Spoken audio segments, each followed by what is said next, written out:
I think people will be wandering in for a couple more minutes, but I think I will go ahead and start so that we leave enough time for the lecture that Vice Provost for Undergraduate Education Harry Elam is going to be delivering today. So, good afternoon. I'm Michele Marincovich, the Associate Vice Provost for Undergraduate Education and the Director of the Center for Teaching and Learning. And it's my distinct privilege to launch this afternoon's 35th anniversary celebration. We are just so grateful to all of you for being here, and also to our three speakers for today.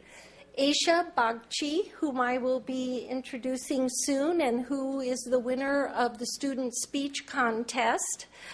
Then President Hennessy has come and will be introducing the 100th speaker in our award-winning Teachers on Teaching lecture series.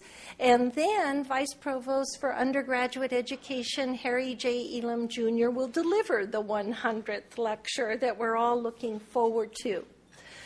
But there's a more extended debt of gratitude that I would like to acknowledge today to those people at Stanford and elsewhere who have helped so much in bringing CTL to this 35th year landmark. And I hope you don't mind if I take a few minutes to make those acknowledgments. And first of all, I would like to thank the faculty at Stanford for making this the first research university to unequivocally demonstrate that it's not a matter of teaching or research, but, as Emeritus Professor Stig Hagstrom of Materials Science and Engineering puts it, a matter of teaching and research. And you did that. Our teaching award-winning faculty, many of whom are here today and have the red ribbons, are particular examples of the power of deeply considered and thoughtful pedagogical decision-making. And they are responsible for experiences for our students in the classroom that we will hear from Aisha are often transforming. And then I would like to thank the presidents of Stanford since our founding in 1975, including Richard Lyman, Donald Kennedy, who I know is here, but not, there we go. Thank you, Don. Gerhard Casper and current President John Hennessy for both supporting and enacting the complementarity of teaching and research.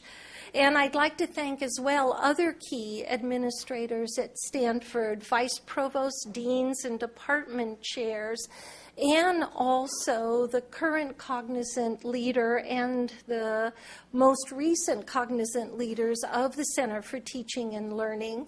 And that includes Robert Weisberg of the law school, and I'm not sure if I see Bob here yet, the former VPUE, John Brovman, and of course the current VPUE, Harry Elam. I would also like to thank the former Dean of Undergraduate Studies, James L. Gibbs, Jr., who is the one who thought of having a Center for Teaching and Learning and went after the money for it. We are very honored that he considers us his baby. So, thirdly, I'd like to thank the graduate and undergraduate students of Stanford, the graduate students for taking seriously their roles as TAs and teachers in addition to their role as apprentice scholars. And I want to thank the undergraduate students of Stanford, several of whom are here today, because they are such a joy to teach that our faculty are highly motivated to do well by such students and therefore use a center like ours. Fourthly, very warm thanks goes to donors at Stanford whose interest in teaching and undergraduate education have led them to support many of the innovative programs at Stanford in these areas, especially in the last 15 years. And fifthly, I want to thank the current and former members of the Center for Teaching and Learning, particularly the founding director, Emeritus Professor David Halliburton of English, Modern Thought and Literature, and Comparative Literature, who not only thought that a Center for Teaching and Learning could exist, but that it could thrive, and who also set us on the path of success. I hope that's okay, I'm saying success. Not your part, David. Everything since then. Your part was successful. And I also want to thank David and his wonderful wife, Marianne, who is also with us, because they have made me a member not only of their academic family, but of their real family, even though they have 3 wonderful children, one of whom, Jillian, is here. And because they've also let me share some pretty wonderful adventures with them in the south of France. But we won't go into that. And I'd like to give a special nod to the present staff at the Center for Teaching and Learning, particularly Lisa Lampe, Linda Salzer, and Ann Daisy, because they have worked so hard for the last month to make this all go smoothly, and we appreciate that so much.